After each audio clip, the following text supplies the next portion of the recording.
Hello நேயர்களே, welcome to our ஆன்மீக சுற்றுலா ஸ்தலங்கள் சேனல்.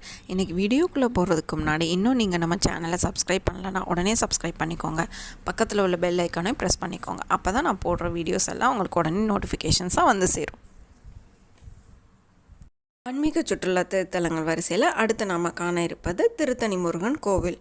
தமிழகத்தின் பழமையான தலங்களில் இதுவும் ஒன்று.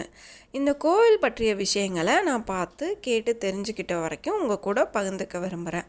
வாங்க வீடியோக்குள்ளே போகலாம். பண்டைய தமிழகத்தோட வடக்கு பகுதியை தொண்டை மண்டலம் அப்படின்னு சொல்கிறாங்க.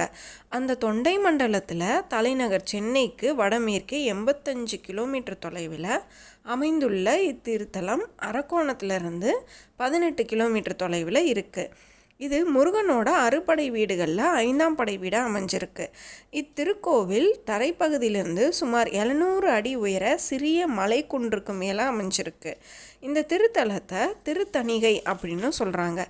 ஏன் அப்படி சொல்கிறாங்கன்னா, தல வரலாறு படி தேவர்களுக்கு மிகவும் துயரத்தையும் துன்பத்தையும் கொடுத்து வந்த சூரபத்மனை போரிட்டு வென்று கோபம் தனியாக அமர்ந்த தலம் அப்படின்றதுனால இது திருத்தணிகை அப்படின்னு சொல்கிறாங்க. சினம் தனிந்த திருத்தலம் அப்படின்றதுனால இந்த திருத்தலத்தில் முருகனிடம் வேல் கிடையாது. அலங்காரம் செய்யும்போது மட்டுமே தனியே வேல் அப்புறம் சேவல் கொடி வைக்கிறாங்க. சங்ககால புலவராகிய நக்கீரர் அருளிய திருமுருகாற்றுப்படையில் இக்கோவிலை பற்றிய குறிப்பு இருக்கிறதா சொல்கிறாங்க.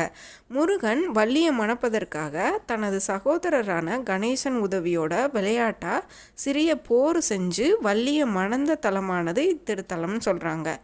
வள்ளி மற்றும் தெய்வானை இருவருக்குமே தனித்தனியே சன்னதிகள் இங்கே இருக்குது. கோவிலுக்கு செல்லக்கூடிய படிக்கட்டுகளோட எண்ணிக்கை பார்த்தோம்னா ஒரு வருடத்தின் நாட்களை குறிக்கக்கூடிய 365 படிக்கட்டுகள் இங்கே இருக்குது.